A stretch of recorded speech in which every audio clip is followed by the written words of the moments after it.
ప్రభుత్వ బాలికల వసతి గృహం నిన్నటి నుంచి 5 అమ్మాయిలు ఇలా బయటికి కూడా వచ్చి వాళ్ళ ఆవేదన వ్యక్తం చేస్తూ ఉన్నారు.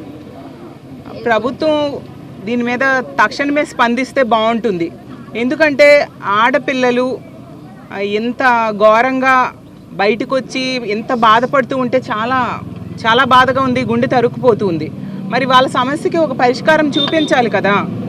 మరి హోమ్ మినిస్టర్ గారు ఆవిడ ఒక మహిళ, ఈ విశాఖపట్నం జిల్లాకు చెందిన ఆవిడ, విశాఖపట్నంలోనే ఉంటున్నారు. ఇలాంటి సంఘటనలు జరిగినప్పుడు వచ్చి అసలు ఏం జరిగిందో ఎంక్వైరీ చేయాలి కదా. ఏమంటే ఒక స్టేట్మెంట్, పిఆర్ఓతో ఒక స్టేట్మెంట్ పంపించేస్తారు ఆవిడ. వీళ్ళు ఎంత బాధ లేకపోతే ఇలా గోడ దూకి రావడం చేస్తారు. చేతులకు కూడా వాళ్ళు కోసుకున్నారు అంటే వాళ్ళు ఎంత ఆవేదన చెందుతూ అలాంటి పనులు చేస్తూ ఉన్నారో మనం అర్థం చేసుకోవచ్చు. అసలు ఇన్ని రోజులుగా వీళ్ళ ఆహారం బాగోలేదని, ఇక్కడ వాళ్ళకి నచ్చలేదు, డిఫరెంట్ రీజన్స్తో వాళ్ళ సొంత వాళ్ళ దగ్గరికి వెళ్ళిపోతాము అని చెప్పినప్పుడు ఆ సమస్యకు ఒక పరిష్కారం చూపించాల్సిన బాధ్యత ప్రభుత్వం మీద ఉంది కదా. ప్రభుత్వం ఎందుకు ఎంత నిర్లక్ష్యంగా వ్యవహరిస్తుంది ఈ ఆడపిల్లల సమస్యల మీద? ఎంత దారుణంగా వాళ్ళు గోడెక్కి నిన్న దూకారంటే ఎంత ఇబ్బంది పడుతూ ఉన్నారో అనేది మనం అర్థం చేసుకోవాలి. మానవతా దృష్టితో ఆలోచించాల్సిన అవసరం ఉంది కదా. ప్రతి నెల జడ్జి గారు వస్తారు అని తెలిసింది. వచ్చినప్పుడు వీళ్ళకి చెప్పనివ్వకుండా వీళ్ళకి కంట్రోల్ చేసేసి ముందు రోజే గట్టిగా వాళ్ళకి వార్నింగ్లు ఇచ్చి ఏ సమస్య వచ్చిన పెద్దలతో చెప్పొద్దు అని చెప్పి భయపెట్టే పరిస్థితులు ఉన్నాయి అని చెప్తూ ఉన్నారు. ఆహారం చాలా దారుణంగా ఉంది అని చెప్తూ ఉన్నారు. ఇలాంటప్పుడు ప్రభుత్వం తక్షణమే స్పందించాలి, వాళ్ళ సమస్యకు పరిష్కారం చూపించాలి. నెలల తరబడి వాళ్ళు ఇబ్బందులు పడుతూ ఉంటే వాళ్ళకి బలవంతంగా ఇక్కడ ఉంచేస్తే ఏంటి ఇదా సమస్యకు పరిష్కారం? ఎంత సంఘటన జరిగినప్పుడు అసలు నిజంగా సభ్య సమాజం సిగ్గుతో తలదించుకోవాలి. ఇంతమంది ఆడపిల్లలు ఇలా బయటకు వచ్చి కొందరు చేతుల మీద కూడా కోసుకొని మేము వెళ్ళిపోతాము అని చెప్తున్నారంటే ఎంత కఠినమైన పరిస్థితులు లోపల ఉన్నాయి అనేది మనం అర్థం చేసుకోవాలి. కాబట్టి ఖచ్చితంగా ఈ సంఘటన మీద హోమ్ మినిస్టర్ రావాలి. మేము డిమాండ్ చేస్తున్నాం, హోమ్ మినిస్టర్ రావాలి ఇక్కడికి. ప్రతిసారి స్టేట్మెంట్స్ ఇస్తున్నారు కదా, ఎందుకు ఆ స్టేట్మెంట్స్? ఏ సమస్య పరిష్కారం అవుతుంది? అలాగే ఒక మహిళా ఐపీఎస్ అధికారితో విచారణ చేయించాలి. ఇలాంటి సంఘటనలు జరిగినప్పుడు ఒక మహిళా ఐపీఎస్ అధికారితో విచారణ జరిపించాలి, వాళ్ళ సమస్యకు పరిష్కారం చూపించాలి. నెలల తరబడి వాటిని సాగదీస్తూ ఉంటే వాళ్ళ జీవితాలు ఏమైపోతాయి? ఎంతసేపు నిర్లక్ష్యమేనా? ప్రభుత్వానికి బాధ్యత లేదా? ఎంతమంది ఆడపిల్లలు, 60 మందికి పైగా ఆడపిల్లలు ఈ హోంలో ఉన్నారు. ఎంతమంది ఉన్నా ఇలాంటి హోంలో ఇలాంటి సంఘటన జరిగినప్పుడు తక్షణమే స్పందించి ఒక మహిళా ఐపీఎస్ అధికారిని అపాయింట్ చేసి దాని మీద విచారణ జరిపించడం లాంటివి చేయాలి కదా. ఇన్ని రోజులుగా జరుగుతున్నా ఎందుకు దీనికి పరిష్కారం వీళ్ళు చూపించట్లేదు? ఎంతసేపు నిర్లక్ష్యమేనా ప్రభుత్వానికి? మన రాష్ట్రంలో ఉన్న ఆడపిల్లల మీద బాధ్యత లేదా? ఎంతసేపు రెడ్ బుక్ రాజ్యాంగము ఎలా అమలు చేయాలి అనే దాని మీదే దృష్టి పెడుతూ ఉన్నారు తప్ప పోలీసుల్ని సమస్యల పరిష్కారానికి, మహిళల సమస్యల పరిష్కారానికి, మహిళల రక్షణ ఇవ్వడానికి ఏమాత్రం ఉపయోగించిన పరిస్థితి క్లియర్గా కనిపిస్తూ ఉంది. అందువల్లే ఇలాంటి సంఘటనలు ఈ కూటమి ప్రభుత్వం అధికారంలోకి వచ్చాక మనం చూస్తూ ఉన్నాం. బయట మహిళలకి రక్షణ లేని పరిస్థితి, ఇలాంటి హోముల్లో వీళ్ళకి ప్రశాంతత లేని పరిస్థితి, కనీసం సరైన ఆహారం కూడా ఇవ్వట్లేదు అని వాళ్ళు బయటకు వచ్చి ఆందోళన చేసే పరిస్థితులు దాపురించాయంటే ఎంత దారుణమైన పరిస్థితులు ఈ రాష్ట్రంలో నెలకొని ఉన్నాయో మనం అర్థం చేసుకోవచ్చు. నిజంగా చాలా బాధగా ఉంది. ముందు ఈ జిల్లాకి చెందిన, ఉమ్మడి విశాఖపట్నంకి చెందిన హోమ్ మినిస్టర్ గారు తక్షణమే ఇక్కడికి రావాలి. ఎప్పుడో మా జగన్ గారు వస్తేనో, మా వైఎస్ఆర్ కాంగ్రెస్ పార్టీ వాళ్ళు వస్తేనే ఏ సమస్యకైనా ఆవిడ వస్తారు తప్ప, లేకపోతే ఆవిడికి స్వతహాగా ఏ సమస్య దగ్గరికి వెళ్ళి వాళ్ళకు ఒక ధైర్యం చెప్పాలి, భరోసా చెప్పాలి, అలాంటి ఉద్దేశాలు ఉండవు. ప్రతి సంఘటనలో కూడా అదే విషయం మేము గమనించడం జరుగుతూ ఉంది. ఎంతమంది ఈ రాష్ట్రంలో అమ్మాయిల మీద దాడులు జరిగాయి, అత్యాచారాలు జరిగాయి, హత్యలు జరిగాయి. ప్రతి సంఘటనలో కూడా ఎక్కడా ఆవిడ స్పందించే దాఖలాలు ఎక్కడా కనిపించవు.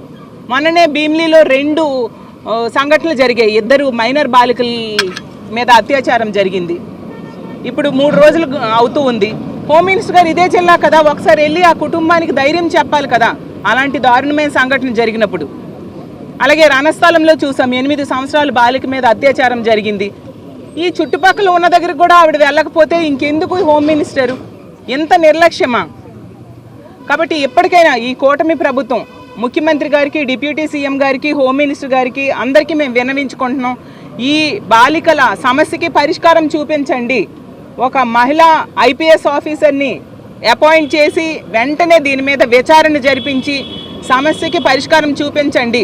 వాళ్ళు 3 రోజులుగా భోజనం కూడా తినలేదంట. ఎంత దారుణం!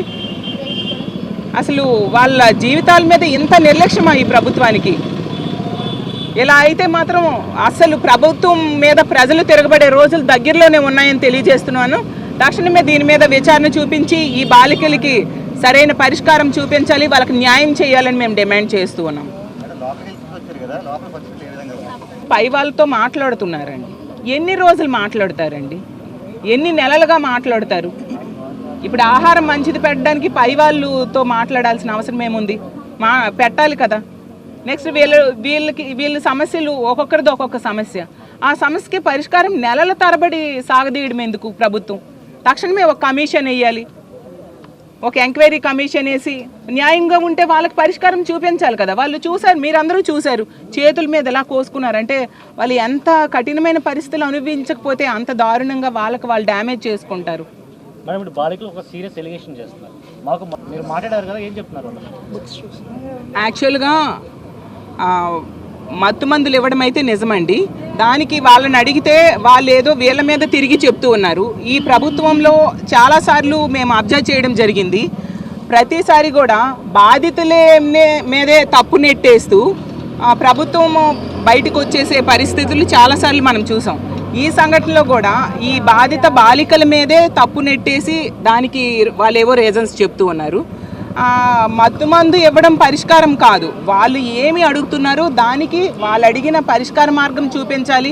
వాళ్ళు ఏమి అడుగుతున్నారో దానికి ఏ విధంగా చేస్తే వీలవుతుందో ఆ విధంగా చేసి వాళ్ళు చేస్తున్న డిమాండ్స్ని పరిష్కారం చేయాల్సిన అవసరం ప్రభుత్వం మీద ఖచ్చితంగా ఉంది.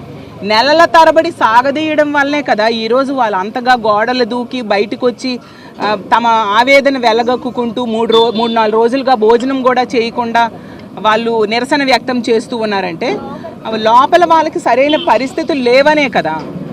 ప్రభుత్వం ఆధీనంలో ఉన్న గృహంలోనే ఆడపిల్లలకి రక్షణ లేదు, సరైన సౌకర్యాలు లేవు అంటే ఇంకా బయట ఎక్కడ ఉంటాయో అర్థం కాని పరిస్థితి. కాబట్టి తక్షణమే ఇలాంటి ఇష్యూస్కి హోమ్ మినిస్టర్ రావాలి.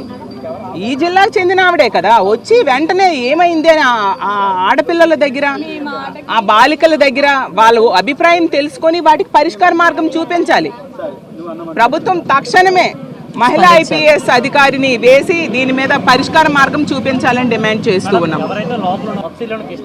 కానీ ఇప్పుడు వీళ్ళు ఆరోపిస్తుంది అంటే నేరుగా మా లోపలికి పోలీసులు వస్తున్నారు అంటే గృహంలోకి పోలీసులు వస్తే వీళ్ళకి జైలు అనే ఫీలింగ్ వస్తుంది. ప్రభుత్వం కూడా జైలు అనే ఫీలింగ్ చిన్నపిల్లలకు రాకూడదు ఉద్దేశంతోనే దీన్ని హోమ్ అని పిలుస్తారు, జైలు అని హోమ్ అని పిలుస్తారు. మరి ఇప్పుడు నేరుగా పోలీసులు రావడం వాళ్ళకి లోపల జైలు అనే ఫీలింగ్ రావడంతోనే వాళ్ళు గోడల దిగి బయటకు వచ్చేస్తున్నారు అనే వాదన కూడా వినిపిస్తుంది.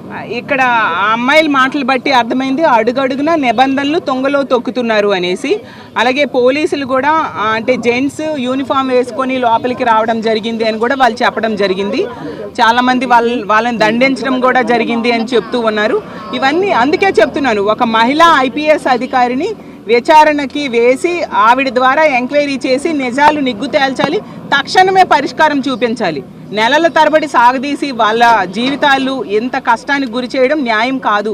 కాబట్టి ఇదే కనుక కొనసాగితే మా వైఎస్ఆర్ కాంగ్రెస్ పార్టీ ఎంతటి పోరాటానికైనా వాళ్ళకి అండగా ఉండడానికి మేము ఎంత పోరాటం చేయడానికైనా సిద్ధంగా ఉంటాము. చూద్దాం, వాళ్ళు పరిష్కార మార్గం చూపిస్తాము అంటున్నారు. ఆ మాటలకే పరిమితం అవుతారో చేతల్లో చూపిస్తారో చూస్తామండి.